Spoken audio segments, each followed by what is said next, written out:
We are going to continue our series on The Bible Explains, part 249. And today, we're going to continue our mini-series within the big series of The Bible Explains, entitled Your Next Season is Coming, part 28. Let's first commit this to the Lord. Let us pray.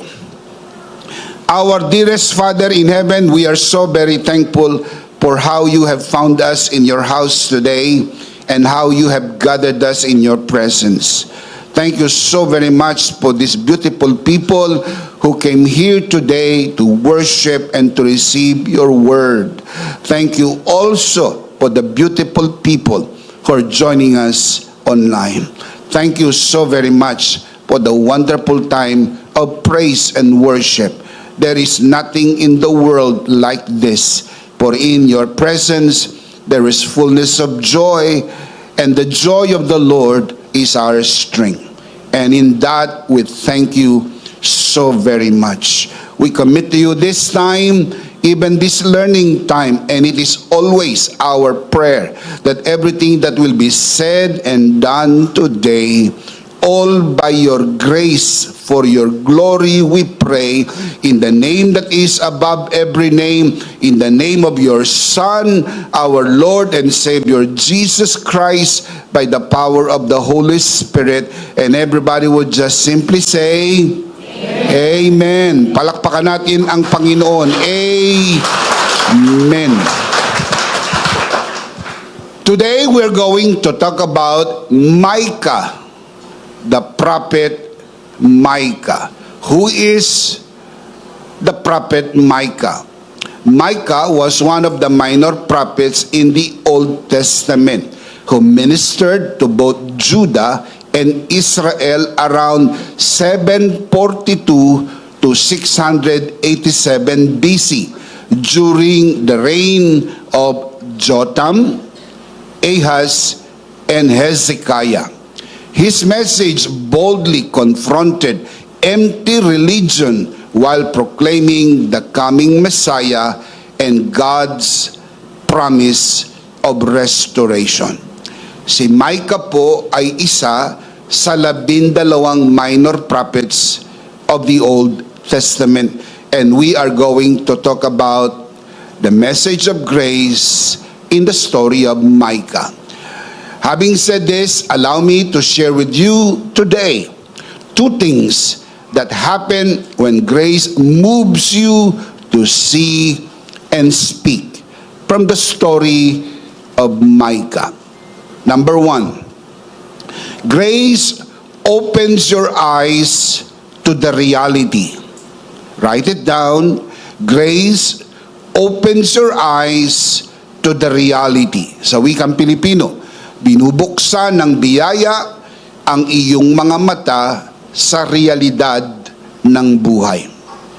Micah began his ministry with a clear vision of the sin and spiritual emptiness in the land, as you can read in Micah chapter 1 verse 2 to 5, chapter 3 verses 1 to 3. Maliwanag po na inilalarawan ng aklat ng Micah ang emptiness ng religion. Merong rituals at meron pong religion, pero meron pong emptiness. Kasi hindi po kayang ibigay ng relihiyon at ng ritual ang tunay na relasyon na mayroon ang tao sa Diyos. At ito po ay maliwanag sa itinuturo ng banal na kasulatan. Micah saw the corruption of leaders who exploited the weak, judges who were bribed, and religion reduced to empty ritual without true righteousness. Inilalarawan po ng libro na isinulat ni Micah ang kalagayan ng mga tao sa kanyang kapanahunan. At kung kayo po ay mag-iisip, parang may pagkakatulad sa ating panahon. na inaabuso at sinasamantala ang mga mahihina. May mga ilan, hindi man lahat, mga huwes na nasusuhulan at mga kaso na nabibili at hindi ho nakukuha ang tamang katarungan. And on top of that, relihiyon na wala pong pakinabang sa spiritual na buhay ng tao dahil hungkag sa tunay na katuwiran. This is where grace often begins a new season. Grace opens your eyes to the spiritual reality around you. Grace moves a person from being a silent observer to becoming spiritually involved. Kapag tayo po'y nagmamasid, nakikita natin ang nangyayari sa bayan ni Juan. Nakikita po natin, mga kapatid, na nangangailangan po na tayo'y makilahok. Tayo po ay manalangin. Ipanalangin natin ang mga namumuno sa ating bayan. Patuloy na magturo at mangaral ang mga pastor sa likod ng pulpito ng katuwiran na makukuha lamang sa pamagitan ng biyayang kaloob ng Diyos sa pamagitan ng tinapos na gawa ni Kristo. Maraming mga tao, mga kapatid, ang hindi nakikialam. Kaya nga kapag dumarating po ang eleksyon, kailangan po nating mag-exercise ng atin pong freedom of suffrage. Ang kalayaang bumoto, kalayaang pumili. Huwag nating hayaan ng ating simbahan o mga leader ng simbahan o mga pastor o ministrong di man lahat pero karamihay na bayaran, na suhulan din ang mga miyembrong pumili ng napili na nila. Labag po yan sa tunay na kalayaan. Ang bawat mamamayan ay may kalayaang manalangin, mag-isip, magpasya, pumili ng pinaniniwalaan niyang leader ng ating bansa na siyang magdadala ng kaunlaran sa ating bansa sa kabuuan. Hindi naman po tayo naghahanap ng santo dahil wala naman po ni isa sa kanila ang santo, pero hinahanap po natin ang taong pinili ng Diyos para pamunuan ng ating bansa sa susunod na season, ang season na pinagpala at pinaburan ng ating Panginoon. Can you say amen? Amen. Hindi na po magtatagal at eleksyon na naman. Hindi pa nga po eleksyon, nakikita nyo na ang matinding pamumulitika. Nariyan na po ang matinding pamumulitika ng mga tinatawag na trapo, traditional politician, na ang tanging paraan para makausad ay manira, tapakan ng iba para ang pakiramdam sila'y umangat. Hindi na ho yan bago. Sa panahon pa man po ni Propeta Micah ay ganyan na rin po ang nangyayari. Ang korupsyon, hindi lang po sa lipunan, maging sa relihiyon. Kaya nga po ang panawagan ng propeta ay magkaroon ng tunay na katuwiran. True righteousness. Ang tunay na katuwiran ay makukuha at matatanggap po lamang sa pamagitan ng tinapos na gawa ni Kristo sa krus ng Kalbaryo. Nothing more, nothing less, nothing else. Tinawag ito ni Apostol Pablong the gift of righteousness. At nais ko pong ipaalala sa inyo, mga kapatid, na si Jesus mismo ang ating katuwiran. At siya ang ating kabanalan, katubusan at karunungan. Sabi sa 1 Corinthians chapter 1 verse 30. Sinusugan pa ni Apostol Pablo sa 2 Corinthians 5:21. Ang sabi niya, He who knew no sin became sin, that we might become the righteousness of God in Christ Jesus. Ang lumang tipan at hula ng mga propeta sa lumang tipan ay patungo sa katuparan na naganap doon sa krus ng Kalbaryo. Ang tunay na katuwirang binabanggit ng mga propeta ay makukuha po lamang sa pamagitan ng tinapos na gawa ni Kristo sa krus ng Kalbaryo. Ang katuwiran na mayroon sila sa lumang tipan ay pansamantala sa pamagitan ng paghahandog ng mga hayop at ang dugo ng hayop sa ibabaw ng dambana, pansamantalang natatakpan ang kasalanan ng tao. Ang tawag po dyan, atonement. Ang Hebrew word kapar, ang ibig sabihin ay cover or to cover. Pansamantala, hanggang sa susunod na kasalanan, maghahandog ka uli ng tupa para takpan ang iyong kasalanan. Ito po ay band-aid, pansamantalang lunas, habang hinihintay po ang permanenteng lunas na inoffer ng Diyos sa pamagitan ng kanyang bugtong na anak na naganap sa krus ng Kalbaryo. Kapag ang tao'y nagkasala, maghahandog ng dugo sa ibabaw ng dambana.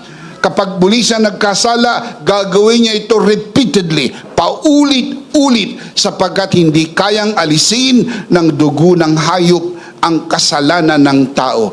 The best that animal blood can do is to temporarily cover the sin of the people.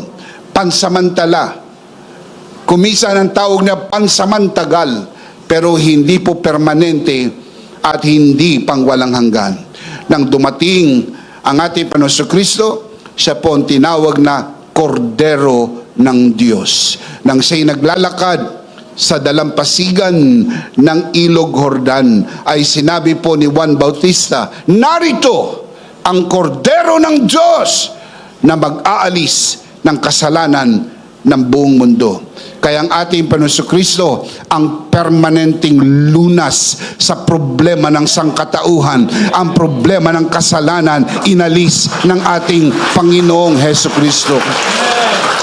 Can you say amen? Amen. Jesus, by His sacrifice, permanently removed the problem of man that separates a man from God, and that is the problem of sin. Ang problema ng tao ay hindi ho pera.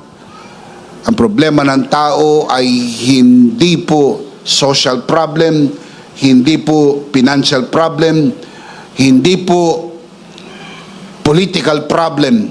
Ang problema ng tao ay sin problem. Sin that separates man from God. At dahil ang tao nahiwalay sa Diyos, ang tao'y nagkaroon ng samot-saring mga problema na ibinunga ng totoo at orihinal na problema. Ang totoo at orihinal na problema ay kasalanan. At ang totoo at orihinal na solusyon sa kasalanan ay si Kristo. Palakpakan natin ang Panginoon. Praise God. Come on, let's give Him praise. Praise God. This is where grace often begins a new season. Grace opens your eyes to the spiritual reality around you. Grace moves a person from being silent. Now we become spiritually involved. Kaya ho tayo nangangaral, kaya ho tayo nagtuturo, kaya ho tayo nananalangin, kaya tayo lumilibot, Luzon, Visayas at Mindanao. At kung mabigyan ng pagkakataon maging sa ibang bansa, sapagkat batid po natin walang ibang solusyon kundi si Jesus lamang at ang kanyang tinapos na gawa sa krus ng Kalbaryo. Can you say amen? Amen. Jesus and His finished work is not just an option. He is the only solution, and what He did on the cross of Calvary is the final solution. Ang mga pinag-uusapan natin sa lumang tipan, lahat ito'y anino lamang. Hebrews 10:1. Ang katuparan ay na kay Kristo. Colossians 2:16 to 17. Can you say amen? Amen. Spiritual awareness is a doorway to your assignment. What God allows you to clearly see is connected to what He is calling you to do. Think about this. Bakit ipinakita sa iyo ng Panginoon? Dahil may ipinagagawa sa iyo ang Panginoon. Bakit hindi nakita ng iba at ikaw lang ang nakakita? Sapagkat ipinagagawa ito sa iyo ng Panginoon. Isa sa maliwanag na senyales kapag nakita mo ng malinaw at hindi nakikita ng iba, ikaw lang ang nakakakita, sa iyo pinagagawa ng Panginoon. Maraming mga tao ang bulag, pero marami ring mga tao ang nagbubulag-bulagan. May mga tao po na nakatingin pero hindi nakikita sapagkat ayaw tignan ang realidad ng atin pong kinalalagyang buhay. Mga kapatid, kung tayo po'y magiging sa totoo lang at atin pong tignan ang nangyayari sa ating kapaligiran, alam po ninyo ang tunay na problema. Ang tunay na problema ay ang tao hiwalay sa Diyos. Pinipilit ng taong ibalik ang kanyang sarili sa Diyos sa pamagitan ng relihiyon. Gayong hindi naman po ito maaari. Dahil mismo ang Panginoong Hesus ang nagsabi, Jesus said, I am the way, the truth, and the life. No one, as in no one can come to the Father except through me. Jesus said. Si Jesus ay hindi po isa sa mga daan. Si Jesus lang ang tanging daan. Dinagdagan niya pa, ang sabi niya, I am the door by which if any man enter in shall be saved. Hindi po siya one of the doors. Hindi po siya one of the ways. Hindi po siya one of the truths. He is the only truth. He is the only door, He is the only way, and He is the only life. Wala si Jesus, walang buhay at walang kabuhay-buhay. Dahil si Jesus ang tunay na buhay. Shout amen. Ang buhay ay wala po sa pera. Dahil kung totoong ang buhay nasa pera, bakit magpapakamatay ang ilang mga tao na pumoso, maraming pera, pero nagpakamatay pa rin? Sa makatwid, hindi kaya ng pera, hindi kaya ng relasyon, hindi kaya ng edukasyon, hindi kaya ng anumang mga tagumpay, tropeyo, medalya, citation, and recognition na pwedeng makuha ng tao. There is always emptiness inside. Bakit po? Nilikha ng Diyos ang tao para sa Kanya. Kaya habang ang tao ay wala sa Diyos, meron pong emptiness, meron pong vacuum na inilagay ang Diyos sa puso ng tao na hindi kayang punuan ng relasyong pantao, hindi kayang punuan ng edukasyon, hindi kayang punuan ng anumang maaring ibigay ang mundo na ito. Tanging si Jesus lang ang makapagpupuno ng kakulangan ng tao, dahil si Jesus ang tunay na buhay. Can you shout amen? Palakpakan natin ang Panginoong Jesus. Praise God. Can you say amen? At the cross, Jesus exposed the full depravity of the human condition. Sin, brokenness, and separation from God.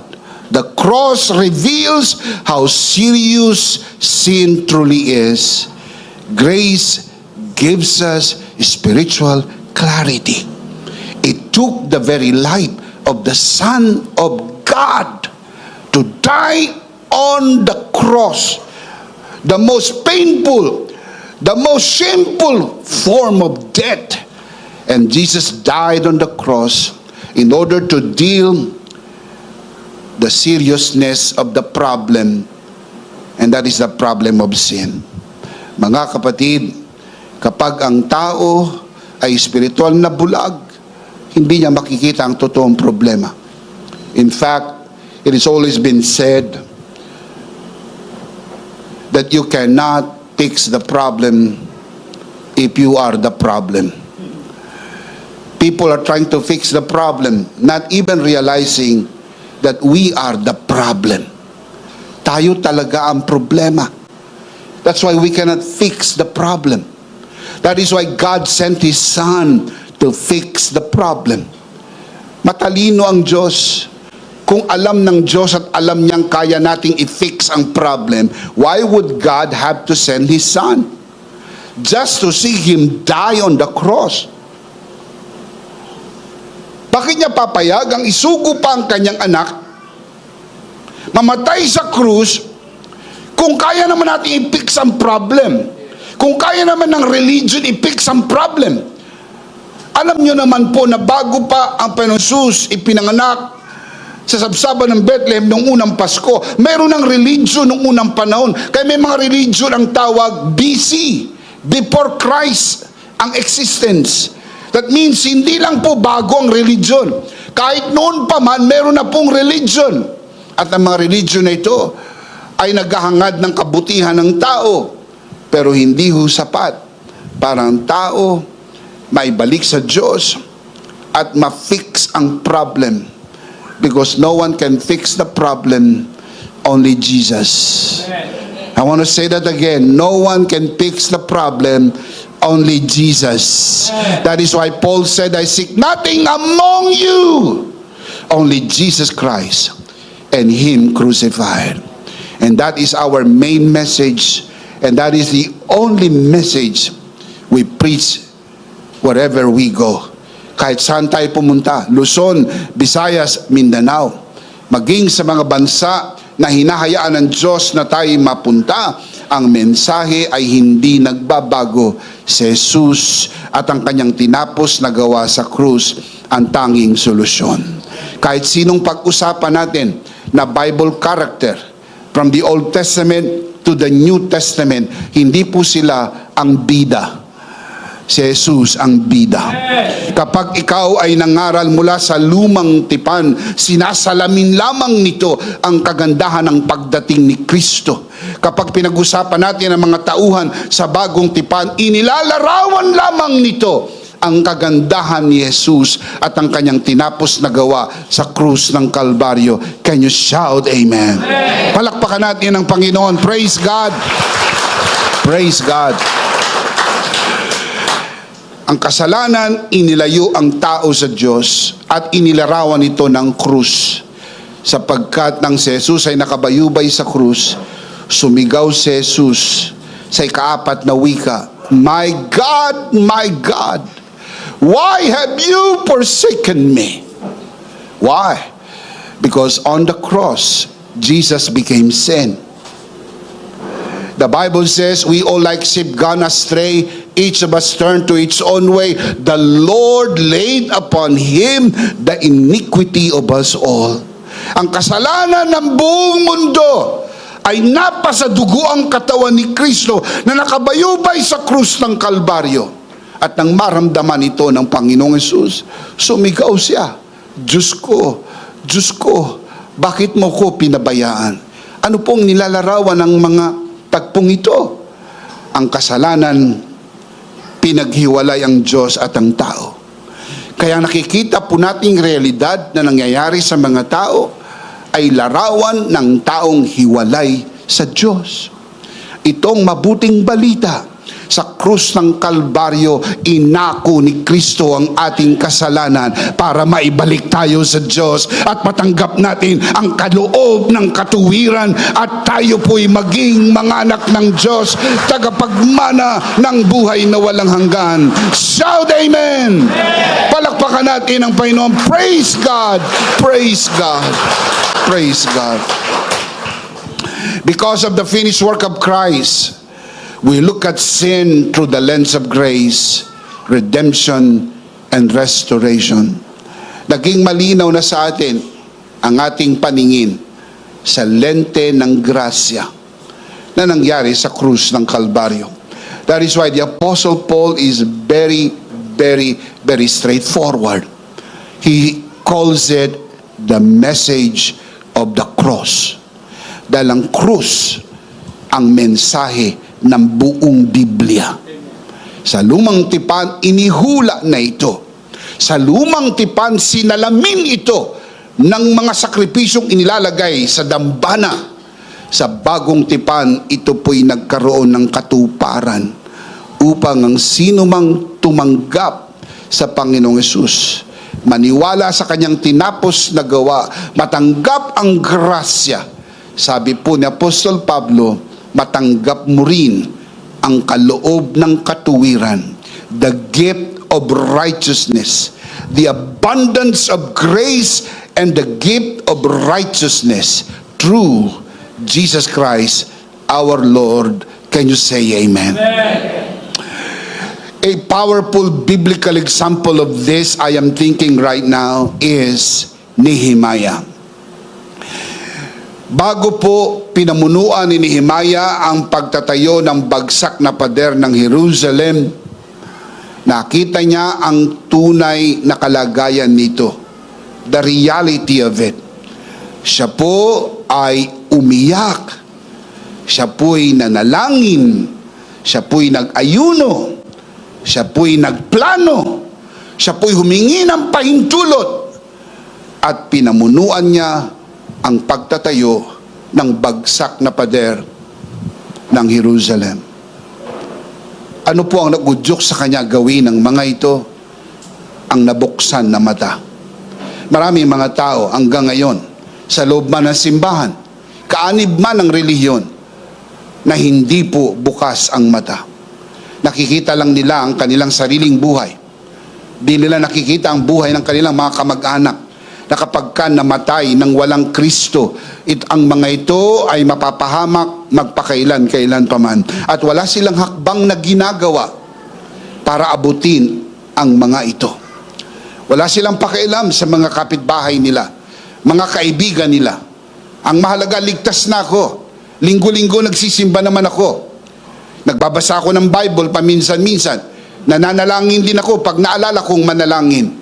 Nagbibigay din naman ako. Kapag may sobra-sobra sa mga gastusin ko at may natira pa, nagbibigay din naman ako. At naturuan naman kami na ligtas na kami. Napatawad na ang aming mga kasalanan. Ba't ko pa kailangan pahirapan ang sarili ko? Ba't kailangan mag-involve ako? Ba't kailangan magserbisyo ako? Total ligtas naman ako. Pinatawad na ako. Natanggap ko na ang grasya. Wala na akong pakialam sa inyo. Mga kapatid, ang ganitong klase ng katuwiran ay maliwanag na naglalarawan na mga taong ito ay hindi nakatanggap ng totoong grasya, kundi sila po'y nadisgrasya. Sapagkat hindi nila maliwanag na nakita ang realidad. Grace opens your eyes to see the reality. Ito po ang reality. Kapag ang kamag-anak ninyo ay namatay nang hindi ho natanggap ang grasya, siya po ay pupunta sa impyerno. Hindi po sa 1 taon lang, 2 taon, 5 taon, 10 taon. You have to read your Bible. They will be there forever and forever and forever. And just imagine, nagkaroon ka ng opportunity na makausap ang mga ito. Pero hindi mo man lang nasabi sa kanila ng kaligtasan na hindi premyo ng iyong gawa, kundi regalo ng tinapos na gawa ni Kristo. Sabay tinanong mo sana, gusto mo bang tanggapin ang regalo na ito? At least may opportunity siya na sabihin, yes or no. Do you want to receive the gift? Oh no, I don't want anything about religion. No, this is not religion. This is receiving the gift. Do you want to receive the gift? At pag sinabi niyang, no, now it is up to them. Wala na sa iyong responsibility. Always give them the opportunity. Every opportunity na mayroon. Maring hindi na maulit. Pinagtagpo kayo ng Panginoon, nakausap mo. Araw-araw kayo nasa opisina. Magkasabay kayo nagla-lunch ng office mate mo. Araw-araw kayo naglalaro ng golf. Magkasama kayo sa business partner mo. Member ng family mo. Pero hindi mo ginagawa ng hakbang. Bakit? I want to tell you why. Because you're not seeing it. Because once you see the broken walls of Jerusalem, like Nehemiah did, certainly you will not be a silent observer. You will be spiritually involved. Then I will begin to pray. Then I will begin to give. Then I will begin to involve myself. Why? Because that is what grace does. Alam niyo kung bakit masama ang panlasa ng ibang mga relihiyon sa mensahe ng biyaya? Tatapatin ko po kayo. Nakausap ko na po ang, without exaggeration, may 1,000 pastor. Nakapaglibot na rin naman po kami from Luzon, Visayas, and Mindanao. At ibang mga bansa, at hindi lang mang kaunti, maraming mga bansa. Ang pangkaraniwan na kanilang contest laban sa mensahe ng biyaya ay ito, na yung mga tumanggap daw ng grasya, wala nang ginagawa dahil sila'y ligtas na. Ang sabi ko, mali. Dahil kapag ikaw ay nakatanggap ng grasya at wala ka nang gagawin, disgrasya. Dahil ang tunay na grasya, matapos kang maligtas, ang grasyang nagligtas sa iyo ay gumagawa sa iyo at gagawa sa pamagitan mo, at marami ka nang magagawa dahil hindi na ikaw ang gumagawa, kundi ang grasya ang gumagawa sa iyo. Shout amen! The grace that saved you is the same grace that works in you and through you. Yun ang tunay na grace. Yun ang tunay na grace. Ang tunay na biyaya, lalo ka magiging mapanalanginin. Can you say amen? Ang tunay na biyaya, lalo ka magiging palasambahin. Ang tunay na biyaya, lalo ka magiging mapagbigay. Ang tunay na biyaya, lalo ka magiging aktibo sa paglilingkod sa Panginoon. Because your eyes are open. Then all of a sudden you see the reality. They need Jesus. They need the grace of God. Can I help? Pwede ba ako makatulong? Pastor, Bishop, ano po ang maitutulong ko? Pwede ba ako makasali ako dyan? Pwede ba ako ma-involve? Saan pong parte ng gawain ng kulang ang manggagawa na pwede kong gawin? I want to be part of the work of God. Can you say amen? Yun ang tunay na grasya. At yan ang grasyang ipinapangaral po natin, ng grasyang gumagawa sa atin at gumagawa sa pamagitan natin. Totoo, wala kang gagawin para maligtas. Wala kang contribution sa iyong kaligtasan dahil yan ay solong tinarbaho ni Kristo sa krus ng Kalbaryo. Pero matapos kang maligtas, ang biyayang nagligtas sa iyo, gumagawa na sa iyo at gumagawa sa pamagitan mo. At magugulat ka at mamamangha ka, hindi ka lang taga-tayuman, tayo ng tayo, ikaw ay involved. Can you say amen? Hindi ka na po mga taga-tanawan, tanaw lang ng tanaw, at tayo lang ng tayo. Ikaw na ang taong nakatanggap ng grasya, laging nagsasabi, narito ako, Panginoon, isugo mo ako. Here I am, Lord, send me. Isugo mo ako, gamitin mo ako. Nais kong maglingkod, nais kong maglingkod. Shout amen. Nais kong umawit para sa iyo. Nais kong magbigay sa gawain mo. Nais kong ipanalangin ang aming mga pastor, ang aming mga misyonero, ang aming pong iglesia, ang aming gawain para maabot ang buong Pilipinas ng mensahe ng biyaya. If you believe that, shout amen. Palakpakan natin ang Panginoon. Praise God. Praise God. In the same way, Micah's awareness of the spiritual reality of the people around him became the beginning of his prophetic calling. Amazing, isn't it? Sa nagsimula ang kanyang prophetic calling, when his eyes were opened and see the spiritual reality. All we need to do is allow grace to open our spiritual eyes. Mas malaki ang mundo kaysa sa iyo. Hindi ka ang mundo at hindi mo mabibili ang buong mundo. May mga bagay na pwede kang magawa at ikagagalak mo ng gusto na nagawa mo. Sapagkat masasabi mo nang ito'y magawa, kasali ako, part ako ng gawain ng Panginoon na umabot sa buong Pilipinas at sa maraming bansa ng mensahe ng biyaya. Can you say amen? Amen. Grace does not ignore sin and brokenness. Grace awakens us to what is sinful, not to condemn, but to offer the way to forgiveness and restoration. Maraming mga taong tuluyan ng lumayo sa Panginoon. Sa halip mabigyan ng pagkakataon na sila'y magbago, dahil nagsisimula palang lumapit, sila po'y kinondem na. Bakit nyo ikukondem ang taong makasalanan, gayong ang mga ito'y kaya nagkakasala dahil sila'y makasalanan? Hindi po sila nagkasala at naging makasalanan. Mali po yun. Sila po'y makasalanan, kaya ho sila nagkasala.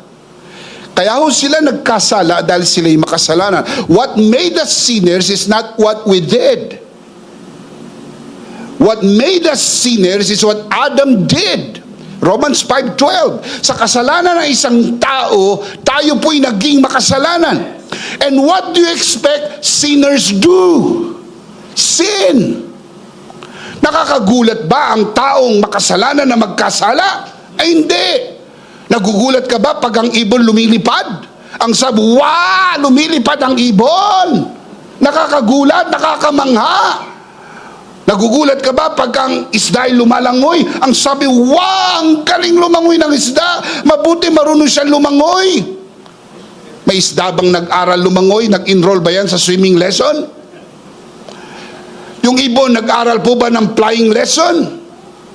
Yung po bang aso, nag-aral po ng bachelor's in barking?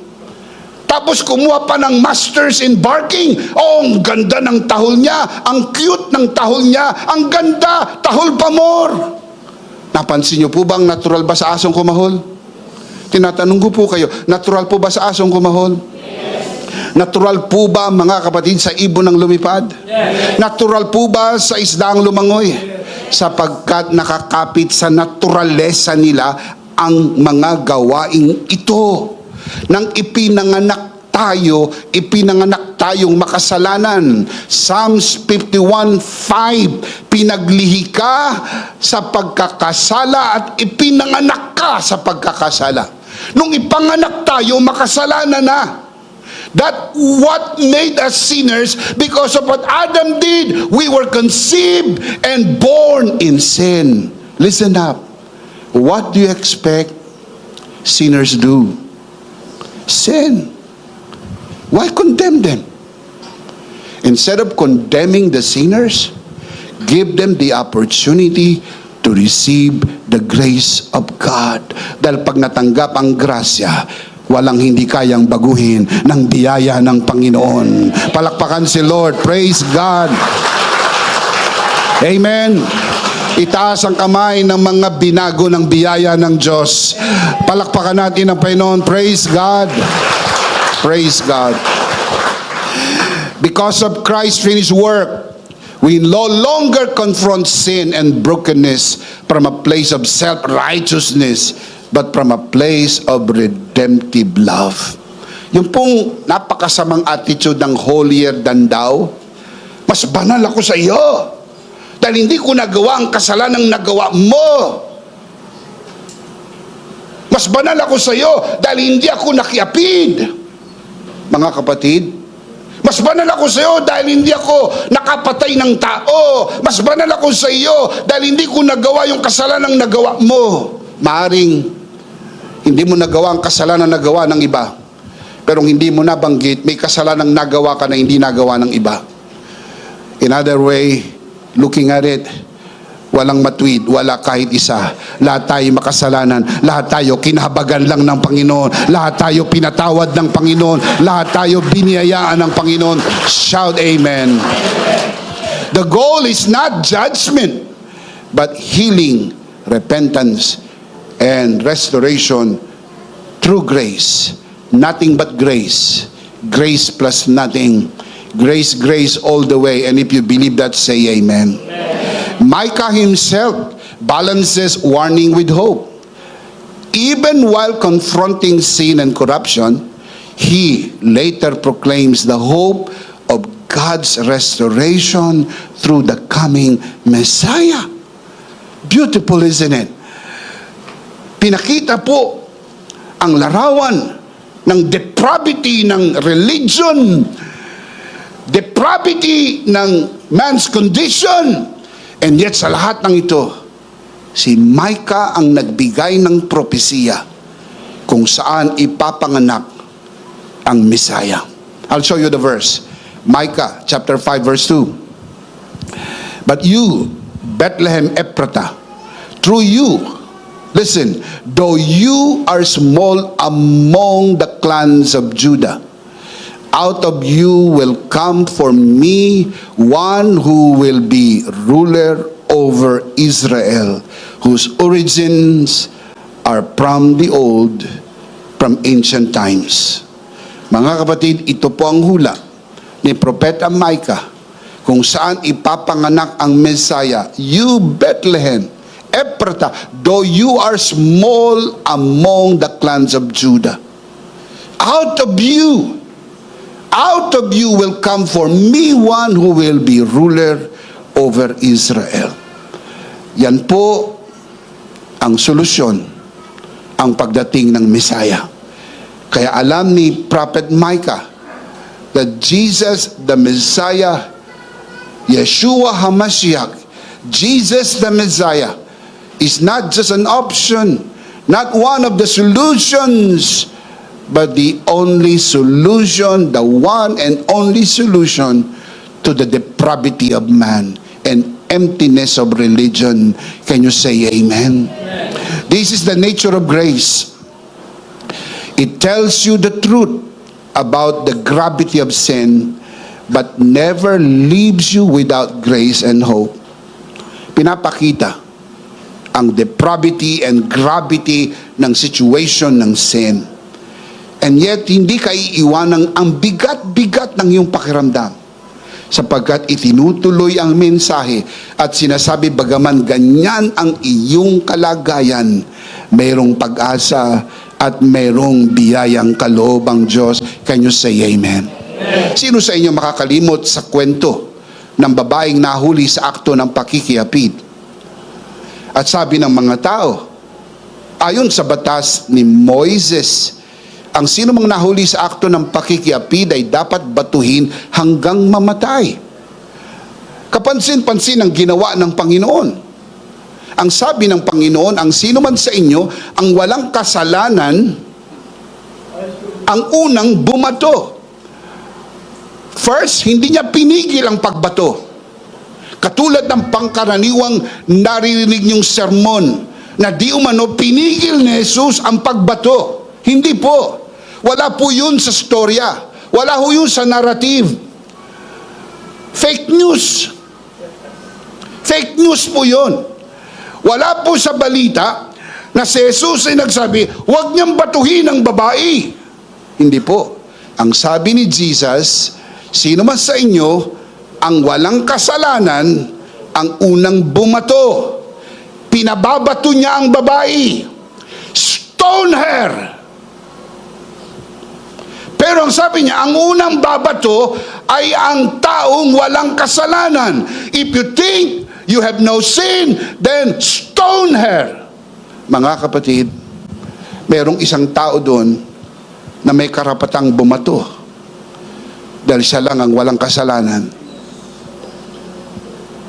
Pero pinili niyang wag siyang batuhin. Nag-alisa ng mga tao.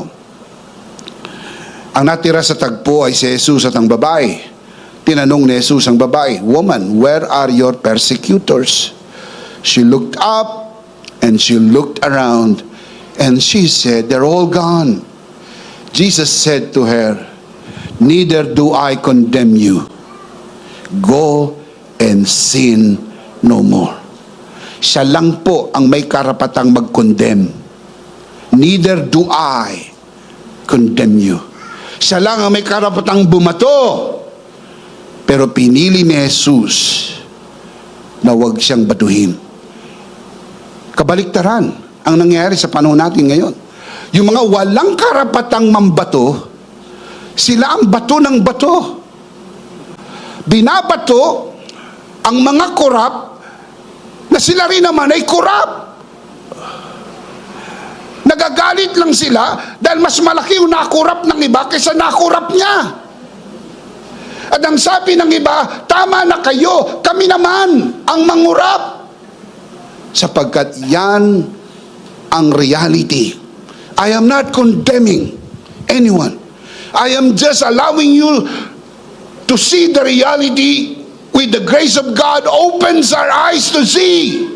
Kaya ho nakikita natin ng reality, ganyan ang mundo. Alam niyo po ba ang psychology ng sin? Kadalasan ang kasalanang kinaiinisan mo ay ang kasalanang ginagawa mo. Kasi nakikita mo ang kasalanan mo sa ibang tao. Listen to me. You may not actually did what others have done. Pero in the inside of your heart, you did. Sabi ng Bible, sino mang lalaki ang tumingin sa babae nang mayroong masamang pagnanasa sa kanyang puso ay nagkasala na ng pakikiapid. May mga tao po, mga kapatid, na hindi lang po masamang inisip doon sa babaeng nakita niya, sinabi pa niya kung ano yung masamang naisip niya sa babaeng nakita niya on national TV. And you know the depravity of man? Instead of condemning that dirty thoughts, they clap their hands. Okay lang yan. Wala naman ekang lalaking hindi nag-isip ng ganyan. Wala naman ekang lalaking hindi nakaisip ng ganyan. Ayos lang yan. That is the depravity of man. Bagsak na po ang kalagayan ng tao. Tanungin mo kung nagsisimba ang taong yan linggo-linggo, kumakain ng ostya linggo-linggo, at nagsisimba, nananalangin paulit-ulit, reliyoso. Pero ano nagawa ng religion? Hindi siya kayang baguhin. Kaya nag-o-offer po kami ng isang solusyon. Subukan nyo naman ang biyaya ng Diyos. Subukan nyo naman ang grasya ng Panginoon. Subukan nyo naman ang tinapos na gawa ni Kristo. Amen. Galit na galit sila sa mga pumapatay. Gayong sabi sa Bible, sino man tao na may puot sa kanyang puso ay nagkasala na ng pagpatay. You may not be a murderer in the eyes of men and even in the court of law, but in the eyes of God, you're already a murderer if you have hatred in your heart. You may not be guilty as an adulterer in the eyes of men or even in the court of law, but if you have dirty thoughts in your minds, you're already dead. Tatanungin ko po kayo, anong pag-asa nating maligtas kung wala ang grasya ng Diyos? Wala tayong pag-asa. Salamat sa biyaya ng Diyos. Salamat sa krus ng Kalbaryo. Salamat. Come on, give Him praise, give Him praise. Salamat. Amen. Shout amen. In practical life, this means allowing grace to open your eyes to the realities around you, because God is preparing you to respond. If you see and even see more, God is calling you to do and to do more. Kaya ipinakita sa iyo ng Panginoon yan. Grace is opening your eyes to the wounded relationships that need healing, believers who need encouragement, and people who need the gospel of grace around the world. What God is allowing you to clearly see is connected to your next season. I want to say that again. What God is allowing you to see clearly is connected to your next season. Kaya ipinapakita sa iyo ng Panginoon yan ng malinaw. Do not ignore what grace is showing you. The reality you are awakened to is the very place where God will use you. Huwag mong ipagwalang bahala. That is why we're doing what we are doing, because God has shown us the reality of the religion we have today. And the only solution is the grace of God. Can you say amen? Amen. Number one, Grace opens your eyes to the reality. Number two, I'm starting to close. Grace opens your mouth to speak hope. Grace opens your mouth to speak hope. Tagalog, binubuksan ng biyaya ang iyong bibig upang magsalita ng pag-asa. Maraming mga tao ang tila nawala na ng pag-asa. Para pong isang babae na nabigo sa isang lalaki. Pinaasa, asa pa more. Then all of a sudden, for so many years, idinump siya. Iniwanan na lang siya. Nung siya ay kunin, sariwang-sariwa siya sa kagandahan ng kanyang pagkadalaga. Paglipas ng panahon, iniwanan siya na parang bilasang isda.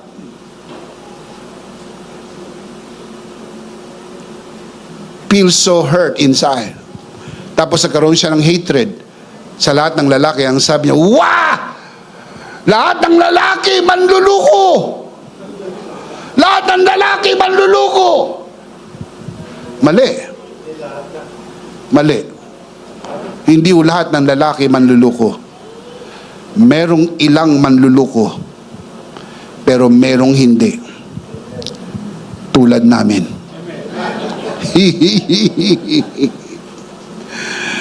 Endangered species ang mga tapat na lalaki. Pero just to let you know, meron pa rin. Ganon din mga politiko. Lahat ng politiko kurap! Lahat ng politiko kurap! Marami. Pero meron din pong hindi. May mga natitira pa na mga talagang totoong serbisyo publiko ang gusto. Hindi magpayaman, hindi magkorap. Gusto lang talaga maglingkod. Talagang nasa puso lang talaga nilang maglingkod. Hindi nga lang sila winnable. Sapagkat wala silang malaking resources, wala silang malakas na backing, wala silang malakas na partido. Pero kung mabibigyan sana ng pagkakataon itong mga ito, sila po yung hindi mangungurap. Sila po yung maglilingkod lang ng totoo. Pero ang tanong, may pag-asa po ba? Sa unang tingin parang wala na. Pero kapag naaralan ang buong Pilipinas ng mensahe ng biyaya, laging may pag-asa. Dahil sa biyaya, hindi nawawalan ng pag-asa. Say amen. Micah's message did not end with judgment.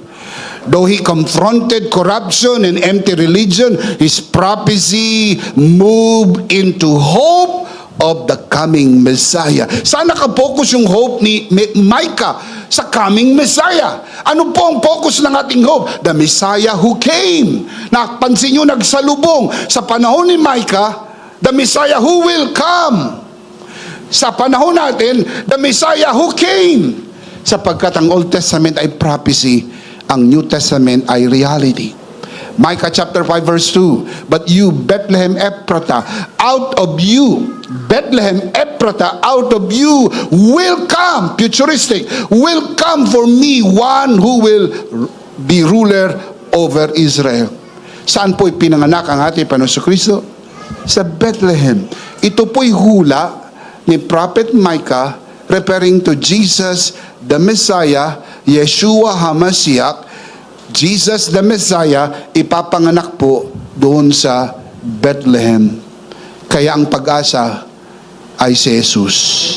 Hindi relihiyon, hindi pastor, hindi obispo, hindi mga santo, santa, santito, santita. Ang pag-asa ay si Jesus. At si Jesus, ang buhay na pag-asa. Palakpakan natin ang Panginoon. Praise God. Praise God. Micah also proclaimed that forgiving mercy of God. Micah chapter 7 verse 19, you will again have compassion on us.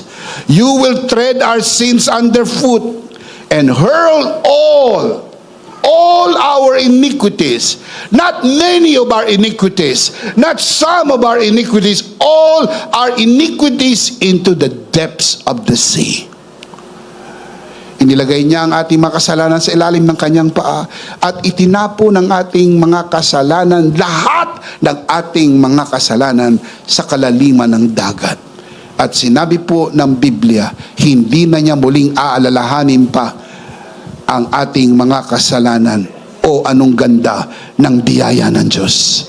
Palakpakan si Lord. Praise God! Praise God! This is one of the clearest Old Testament pictures of the finished work of Christ. The verse I just read, Micah chapter 7 verse 19. This is one of the clearest Old Testament pictures of the finished work of Christ. What Micah saw prophetically, we know fully through the cross. Panahon ni Micah, he saw it prophetically. Now in our time, we fully understand and see it through the cross. Beautiful, isn't it?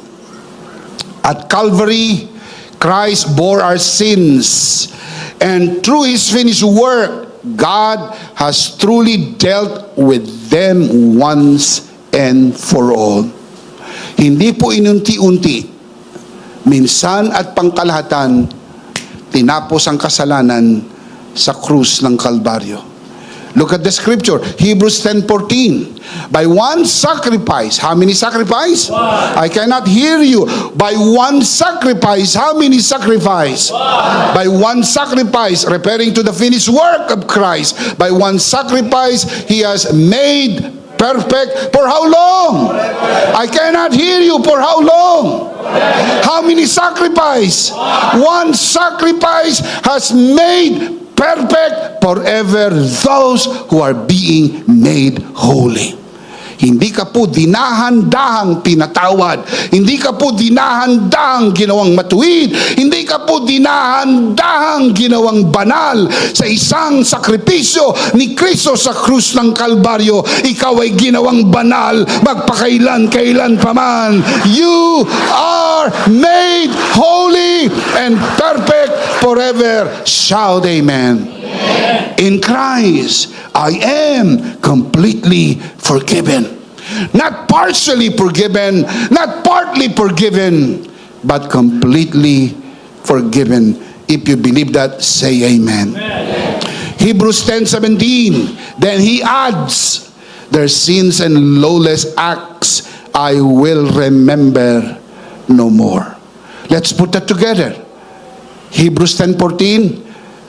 Hebrews 10:17. Let's put that together.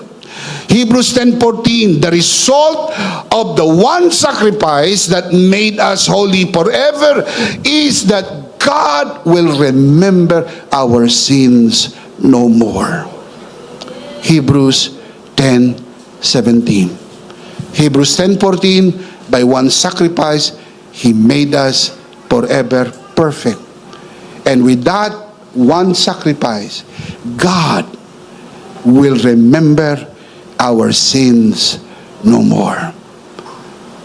Palakpakan natin ang Panginoon. Praise God. In practical life, this means that when you speak into broken situations, whether in marriage, family, personal relationships, or ministry, you must carry both truth and hope. Ang katotohanan, ang tao'y makasalanan. Yan ang totoo. Yan ang totoo. For all have seen and fall short of the glory of God. Pag sinabi mong ikaw ay walang kasalanan, dinadaya mong yung sarili. Pag sinabi mong hindi ka nagkasala, ginagawa mong sinungaling ang Diyos. 1 John chapter 1 verse 8 and verse 10. Pero hindi ho dapat doon magtapos ang mensahe. Merong pag-asa. Dahil si Jesus sa krus ng Kalbaryo ay naging kasalanan. inako niya ang ating kasalanan upang sa kanyang tinapos na gawa, tayo'y mapatawad at magkaroon ng pag-asa, buhay na walang hanggan sa piling ng Diyos, magpakailan, kailan paman. Para siyempre, shout amen. Speak honestly about what needs correction, but always point people to the all-sufficiency of grace through the finished work of Christ. There is nothing in your life that His grace cannot handle. Walang parte ng buhay natin na hindi kayang hawakan at ayusin ng grasya ng Panginoon. Can you say amen? Amen. Always speak hope. Let's look at it again. Two things when grace moves you to see and speak. Let's read them out loud, malakas, sabay-sabay. Ready? Sit up straight. Basahin natin ng malakas. Ready? Two things when grace moves you to see and to speak. Number one, grace opens your eyes to the light. Number two, grace opens your mouth to speak. Now, let me give you the life application before we finally end. Number one, look at this. Number one, see the reality of life through the lens of grace. See the reality of life through the lens of grace. Tignan mo ang realidad ng buhay sa lente ng grasya ng Diyos. Like Micah, allow grace to open your eyes to the realities of life. The pain, the injustice, the brokenness, and spiritual drift around you. Hey, we're not still in heaven. Gising-gising din pag may time. Wala ka pa sa langit, kaya mayroon pong mga bagay-bagay na ito sa mundo na ito. Pain, injustice, brokenness, frustration, spiritual drift around us. Grace does not make us blind to what is wrong. Grace gives us the clarity to see what God sees. Kung ano nakikita ng Diyos, ipinapakita niya sa atin.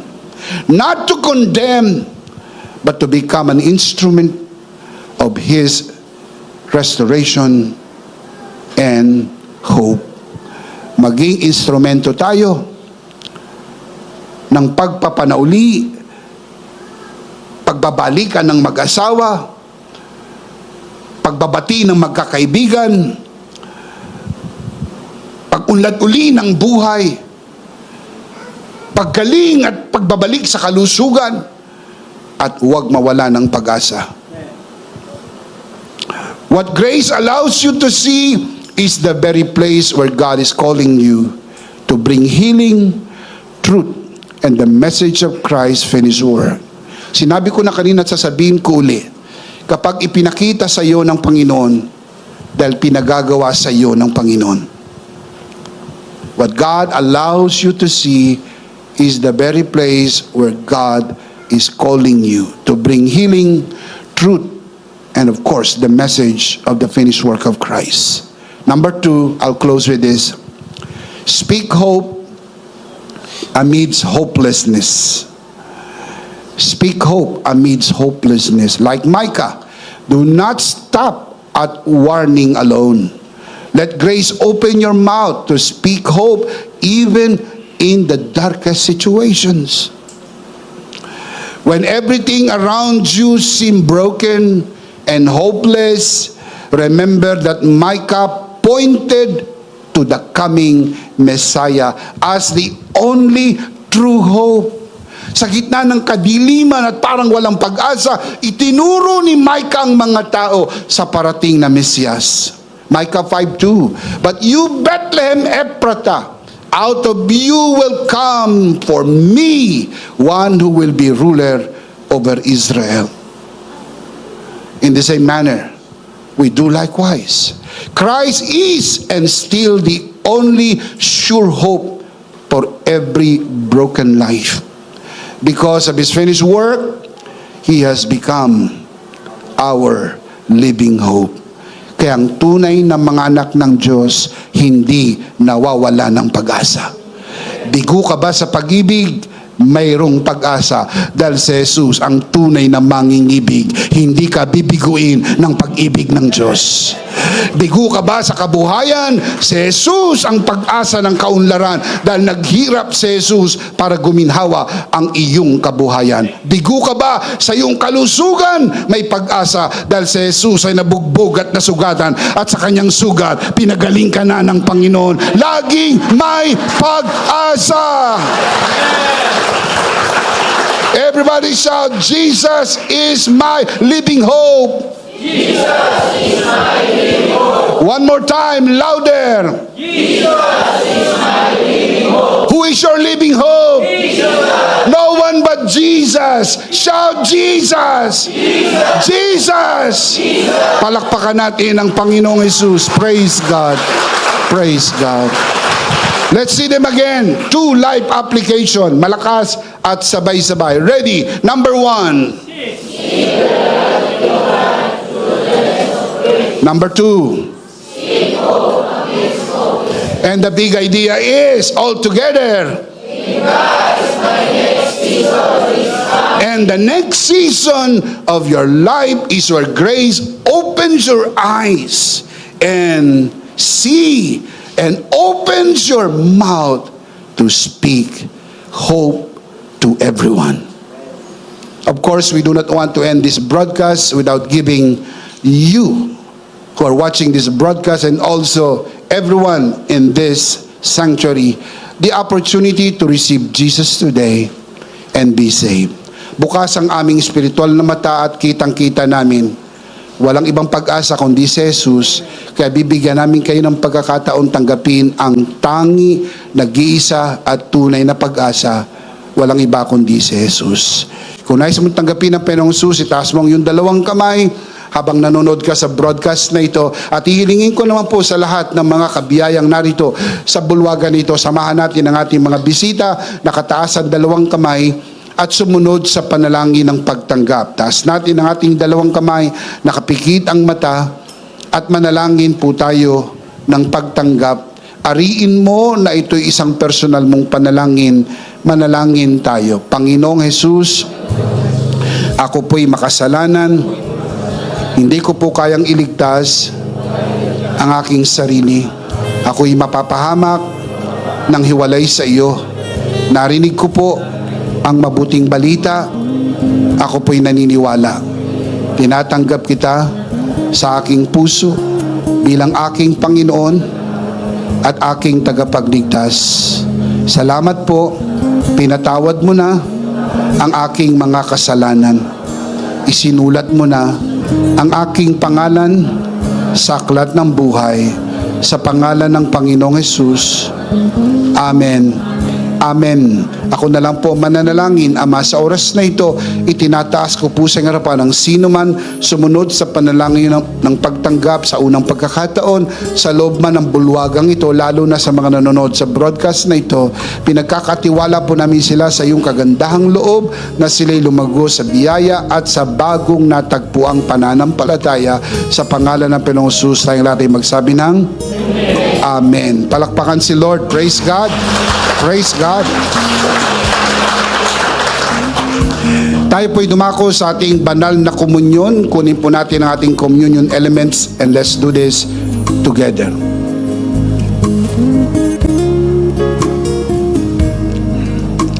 Alright, let's do this together mga kabiyaya. Ipinapaalala ko po sa inyo, hawak-hawak natin ang pinakamakapangyarihang simbolo ng tinapos na gawa ni Kristo sa krus ng Kalbaryo. Itong aral tinanggap ko sa Panginoon at ngayon naman ay binibigay ko sa inyo. Nang gabing siya'y pagkanuloy dumampot siya ng tinapay, kanyang pinagpiraperso at kanyang sinabi, ito ang aking katawan na pinagpiraperso dahil sa inyo. Gawin niyo to bilang pag-alaala sa akin. Sabay-sabay po natin gawin.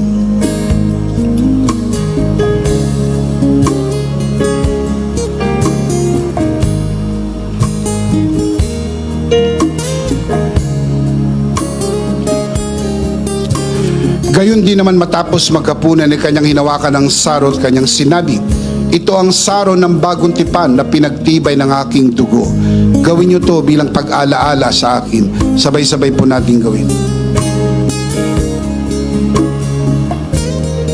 Ate po itaas ang ating dalawang kamay at sumunod po tayo sa panalangin na ito. Aming Ama, maraming salamat po sa aming Panginoong Hesukristo.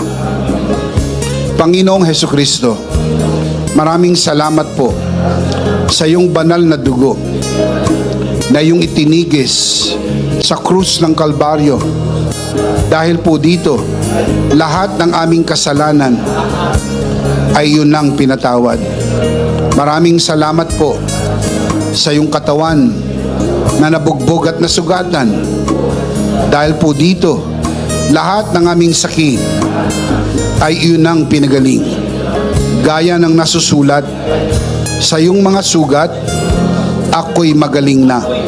Ako'y naniniwala, ako'y magaling na. Aking dinideklara, ako'y magaling na. Ako'y malusog, malakas, masigla, pinagpala, pinaburan, at mabubuhay ng mahaba sa pangalan ng Panginoong Hesus. Maraming salamat po, Banal na Espiritu, sa iyong kapahayagan sa mensahe ng biyaya. Sa pangalan ng Panginoong Hesus. Amen. Amen. Palakpakan si Lord. Praise God. Praise God. Praise God. Minsan pa, sabay-sabay, ano po ang ating big idea? One more time. In Christ, my next season is coming. Last of all, let me speak to your heart, you who are watching this broadcast. If this broadcast has blessed you, and if not asking too much, I would like you to bless this ministry with your love offering, so that together we can reach the world with the message of full grace. And from the bottom of our hearts here at EMI, we would like to say, thank you. Thank you so very much for giving to the Lord. We'll see you next Sunday, prayerfully on site, but definitely we'll see you again online. Ako po si Bishop Emmy, kasama po si Pastor Joe at ang kabuuan ng The Lord's Community and EMI Broadcast. Maraming salamat po. Stay a bit for more announcement. Stay blessed and stay connected. Always remember, in Christ you are forever. Charito!